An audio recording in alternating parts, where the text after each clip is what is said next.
right, good morning. Good morning. Okay, so our goal this week was to go ahead and retell Stellaluna, and it's a really long story. So I need to do a more effective job at modeling that for you, and I'm going to use a couple of strategies today to guide you through that. Now, I am going to write today, and I normally don't write, but I think it's important foundationally that when we attack long stories, this kind of strategy we're using with sequencing the story, which is a part of our standard, we want to make sure that we can do it. So I'm going to color code everything. When we read this story, we're going to identify using these kind of sticky notes what part in the story is going to signify the first, okay? And you guys are going to use one for the first when you think we've hit the first part of the story. You're going to use 2 for next, 3 for then, and so on all the way till we get to 5. So we write first in green, got a green sticky note. We write next in blue, got blue sticky notes. We write then in purple, I got purple. We write last in orange, I got it. We write last in orange, so I have that, and we're gonna use the pink for the red. Got it? All right, so are you ready? Yes. Do you understand what we're gonna be doing? Yes. Once we're done tabbing our story, then I'm gonna set my notes up just like they are on your paper, and we're gonna go back and revisit that, okay? Got it? All right, so our task is retelling the story, Stellaluna, right? So we have our book. Now, Stellaluna is a long story. So I'm gonna need your ears to help me out to retell this story so I can model that for you. While I'm reading, I would like for your color pencils to be on the floor. I would like for you to be facing the board and paying attention, okay? Do you got it? We're gonna use hand signals, 1, 2, 3, 4, and 5. Once we figure that out and we agree with the thumbs up, again, our color pencils are on the floor, we're gonna make sure that we tab the book with a sticky note to show that those are our pages and we can visually see it. All right, everybody facing me. Color pencils on the floor, hands in your lap. Thank you. All right. In a warm and sultry forest, far, far away, there once lived a mother fruit bat and her new baby. Oh, how Mother Bat loved her soft, tiny baby. I'll name you Stellaluna, she crowed. Each night, Mother Bat would carry Stellaluna clutched to her breast as she flew out to search for food. One night, as Mother Bat followed the heavy scent of ripe fruit, an owl spied her. On silent wings, the powerful bird swooped down upon the bats. Dodging and shrieking, Mother Bat tried to escape, but the owl struck again and again, knocking Stellaluna into the air. Her baby wings were as limp and useless as wet paper. Down, down, down she went, faster and faster into the forest below. The dark, leafy tangle of branches caught Stellaluna as she fell. One twig was small enough for Stellaluna's tiny feet, wrapping her wings about her. She clutched the thin branch, trembling with cold and fear. Mother, Stellaluna squeaked, where are you? By daybreak, the baby bat could hold on no longer. Down, down again she dropped. Now, I would say that this is the first part of the story. It's the beginning part. It's what sets us up to kind of understand the journey that this little baby bat is going to take. If you agree that Miss Easton is right and that this is the first part of the story, can you show me a number 1? So that I don't have to go back, I'm gonna go ahead and tab this part or these pages of the story so that I know that the pages before this tab are all the beginning. And so as we're thinking of retelling this story, it didn't just happen on one page, guys. It happened over the course of 6 pages, right? 3 pictures and 3 words of print, so 6 pages. Do you kind of begin to understand the process? When we're retelling the story, we cannot stay just in the first pages of a story if the book is big, right? Because then we're not retelling the story. We're only telling the first couple pages that we didn't work our brain to do. So we have to work our brain. So do you see how it wasn't just one page that I tabbed with the first part of my story? Got it? Now, After the first part, what's the transition word I'm looking for? First. After first. Second. Second or next. Okay? So we're going to read next. If someone thinks I've ended the next part of the story, I want you to just really quickly give me a number 2. Got it? Because I don't want you to wait on me. Okay? And I'm going to be looking as I read. Understand? Yeah. All right. I love the listening ears. I love that we're quiet. I love that we're not messing with the color pencils because I know that they're really fun to play with, but we are going to have time to use them. Okay? Okay. Flump! Stellaluna landed head first in a soft, doughy nest, startling the 3 baby birds who lived there. Stellaluna quickly clambered from the nest and hung out of sight below. She listened to the babble of the birds. What? What was that? Cried Flap. I don't know, but it's hanging by its feet, chirped Flitter. Shh. Here comes Mama, hissed Pip. Many times that day, Mama Bird flew away, always returning with food for her babies. Stellaluna was terribly hungry, but not for the crawly things Mama Bird bought. Finally, though, the little bat could bear it no longer. She climbed into the nest, closed her eyes, and opened her mouth. Plop! And dropped a big green grasshopper. Now I have a question. Wouldn't you say, yes, thank you, I got it too. That's the next part of the story, right? And I like that when I said I have a question and I paused because I'm wanting you to catch on like, hey, this is the next thing that's happening. This is another major event, right? So we're going to tab this with the blue tab.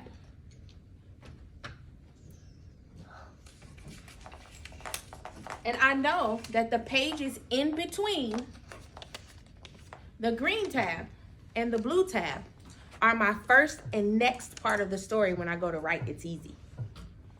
All right, you ready? Yeah. Go ahead and crisscross applesauce. Perfect. Eyes on me because this is important. Stellaluna learned to be like the birds. She stayed awake all day and slept all night. She ate bugs, even though they tasted awful. Her bat ways were quickly disappearing. Except for one thing. Stellaluna still liked to sleep hanging by her feet. Once, when Mama was away, the curious baby birds decided to try it too. When Mama Bird came home, she saw 8 tiny feet gripping the edges of the nest. Eek! She cried. Get back up here this instant.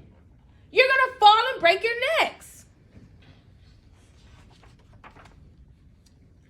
The 3 birds clambered back into the nest, but Mama Bird stopped Stellaluna. You are teaching my children to do bad things. I will not let you back in this nest unless you promise to obey the rules of this house. Stellaluna promised. She ate bugs without making faces. She slept in the nest at night, and she didn't hang by her feet. Stellaluna behaved as a good bird should. All the babies grew quickly, and soon the nest became crowded.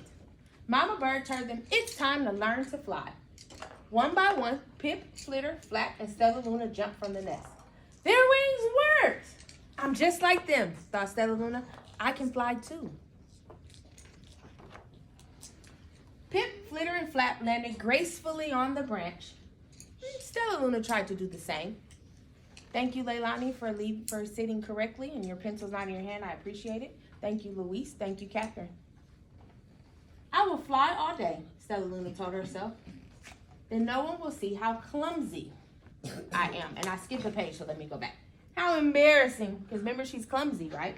And so here she's like, I will fly all day, Stellaluna told herself.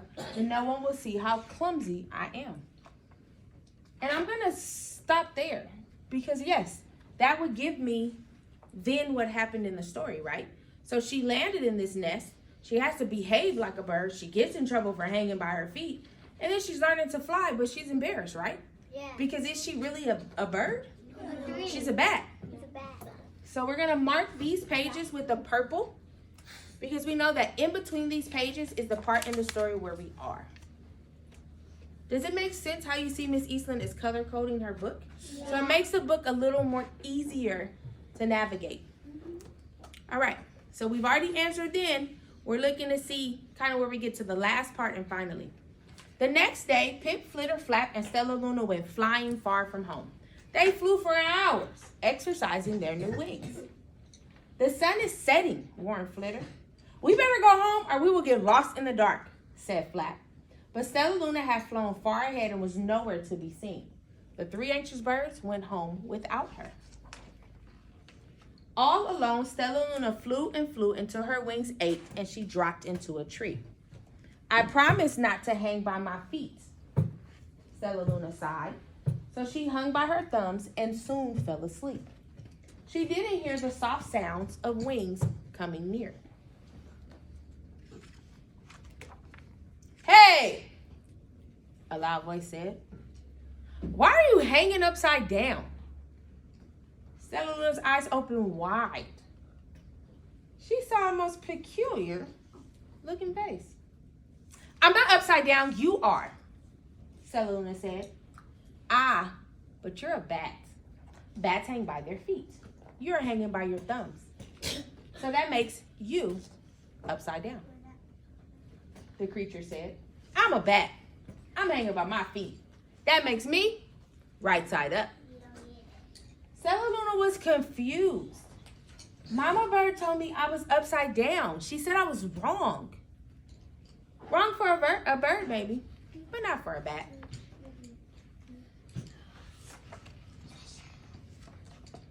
More bats gathered around to see the strange young bat who behaved like a bird. Stellaluna told them her story. You ate bugs, stuttered one.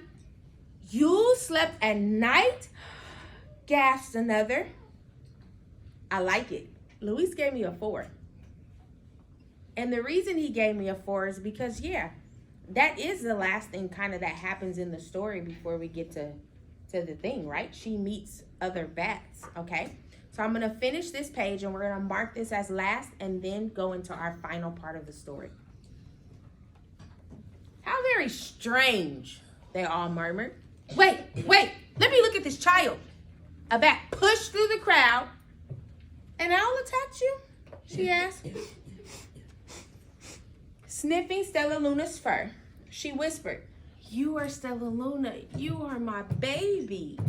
So that is the last part of the story. It's not the end, but it is the last, right? So the next pages we read are going to be the final part of the story, okay? And we'll finish it up. Got it? Yeah. So the pages before mark the last. Now, as we're going towards the end of the final part of the story, we're hitting the final lap or the final stretch. You escaped the owl, cried Stellaluna. You survived? Yes, Mother Bat said as she wrapped her wings around Stellaluna. Come with me, and I'll show you where to find the most delicious fruit. You'll never have to eat another bug again as long as you live. But it's nighttime, Stellaluna squeaked. We can't fly in the dark or we will crash into trees. We're bats, said Mother Bat. We can see in darkness. Come with us. Stellaluna was afraid, but she let go of the tree and dropped into the deep blue sky. Stellaluna could see. It was like rays of light shone from her eyes. She was able to see everything in her path. Soon the bats found a mango tree, and Stellaluna ate as much of the fruit as she could hold. But I'll never eat another bug as long as I live, cheered Stellaluna, as she stuffed herself full. I must tell Pip, Flitter, and Flap. The next day, Stellaluna went to visit the birds. Come with me and meet my bat family, said Stellaluna. Okay, let's go, agreed Pip. They hang by their feet and they fly at night. They eat the best food in the world, Stellaluna explained to the birds on the way. As the birds flew among the bats, Flap said, I feel upside down here. So the birds hung by their feet. Wait until dark, Stellaluna said excitedly. We will fly at night. When night came, Stellaluna flew away. Pip, Flitter, and Flap leapt from the tree to follow her. I can't see a thing, yelled Pip. Neither can I, howled Flitter. Ah! shrieked Flap. "They're going to crash," gasped Stellaluna.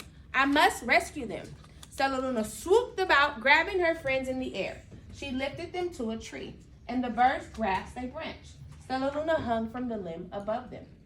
"We're safe," said Stellaluna. Then she sighed. "I wish you could see in the dark, too." "We wish you could land on your feet," Flitter replied. Pip and Flap nodded. They perched in silence for a long time. "How can we be so different but feel so much alike?" mused Flitter. "And how can we feel so different but be so much alike?" wondered Pip. "I think this is quite a mystery," Flap chirped. "I agree," said Stellaluna, "but we're friends, and that's a fact." So we were able to successfully color code our story, and I want to thank everyone who left their color pencils alone during the ordeal, because that means you were paying attention and you were participating, and that's being definitely a superhero. So I appreciate that. So we have already finished the first part. On the second part of the story, we are going to go ahead and get ready to go into our notes. Thumbs up if you're ready.